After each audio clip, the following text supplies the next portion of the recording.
Following on from the video yesterday, we're going to do a comic book history and abilities dissection for Valkyrie. However, we do have a slight problem which will be explained in a little bit throughout the video. So let's put the premise in kind of like action. And as a lot of you know, we are going to see Tessa Thompson return back to the character of Valkyrie next week for Thor: Love and Thunder, which I'm really looking forward to.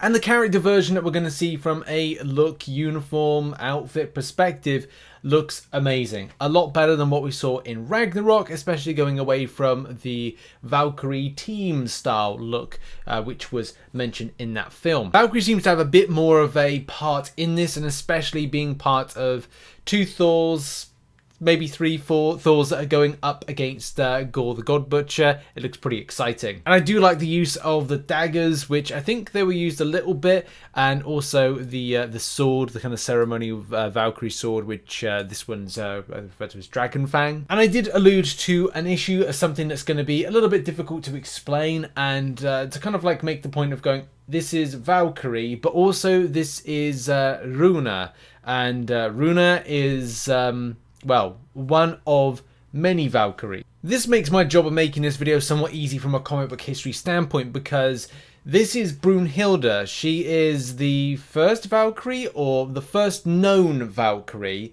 She is a Valkyrie, as the same thing that Runa is. It's just because of the newer addition of Runa being the Valkyrie, it kind of makes more sense to just refer to Runa as being the Valkyrie that we know of. The way that, first of all, Brunhilde, and then we'll go into Runa in a minute, but like how Brunhilde kind of comes into everything is that, look, we all know that Odin and before him Bor, all of them kind of like of this lineage were just like, they were horrible gods. Especially because, hey, you know, he likes to go and conquer places and establish this kind of great power, you know, this Asgardian power. Let's go on and take some of these realms. Let's kind of like defeat everything. Let's be completely strong and dominant.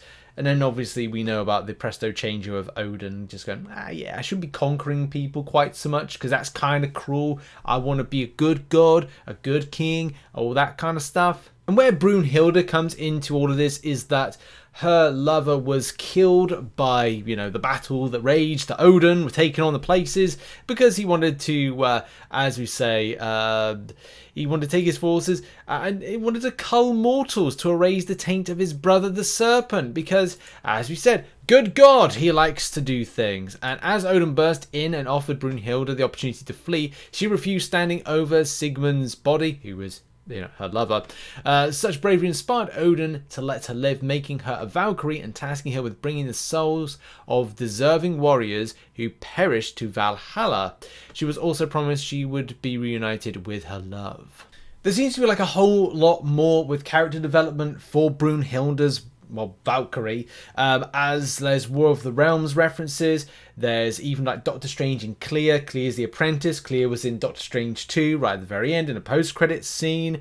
There's stuff with having Valkyrie have, you know, love interest with a lady, and that seems to be something that they've done with the Valkyrie, the Runa version. So there's a lot of kind of over comparisons to things going on as Guardians of the Galaxy and Malekith in War of the Realms. Oh my word, a lot of things going on with that character. But as said, like, the difficulty with doing something like this is that the one we see in the film, the one we're going to see in game, and the comic book version of Runa is actually the one that's kind of the relevance for all of this. And how Runa comes into all of this and being the Valkyrie, still a Valkyrie, but not the Valkyrie at the time. Jane Foster is the person that finds Runa, who's been lost for like ages. So Runa is the original wielder of Yamborn. We've technically seen that. It's technically Stormbreaker in the Marvel films. I don't want to get into explaining that one. But Runa was escorting Alta's soul. Alta is the love interest of Runa at the time, through the realm between when they were attacked and trapped inside an undead celestial bound to Null. Well done, Null. He's at it again. For untold millennia, Runa was trapped within a loop of memories to the point that she forgot her own name. During Null's attack on Midgard, Runa was freed when Jane Foster, the latest Valkyrie, accidentally found her whilst trying to save the Century's soul from being absorbed by the Headless Celestial. Taken to Valhalla, Runa helped Broomhilda, so there we go, we got that, explained the nature of the Headless Celestial to Jane and begrudgingly agreed to help her vanquish the Headless Celestial. And if we want to know what she's been up to, she's been doing stuff with a group called the Exiles, featuring... well, you know that one. That it's not Superior Kang, but it's definitely, I think it's like Iron Lad or something.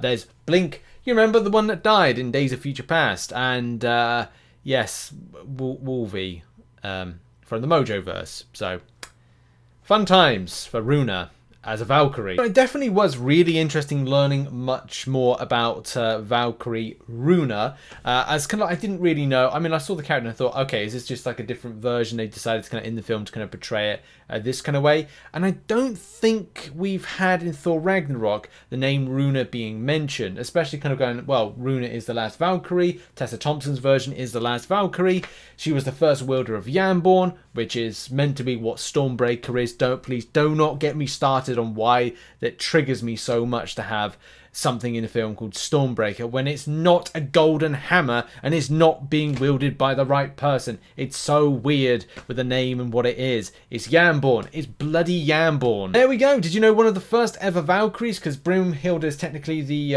like second, well, the second age of Valkyries, because you know Runa fought with Bor, one of the, you know, that's Odin's father.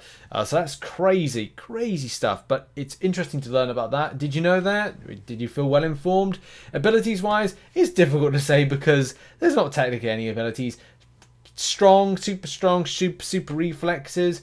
Just be excited to see what kind of happens in MCOC. We've seen a little bit of little teasers, and the spotlight will probably be out tomorrow. But that's been the video, and there'll probably be a deep dive actually today, so look out for that on the MCOC channel. Yeah, thanks very much for watching. Check out some other content on screen right now, and I'll see you in the next video whenever that'll be. Cheers, everybody. Bye bye.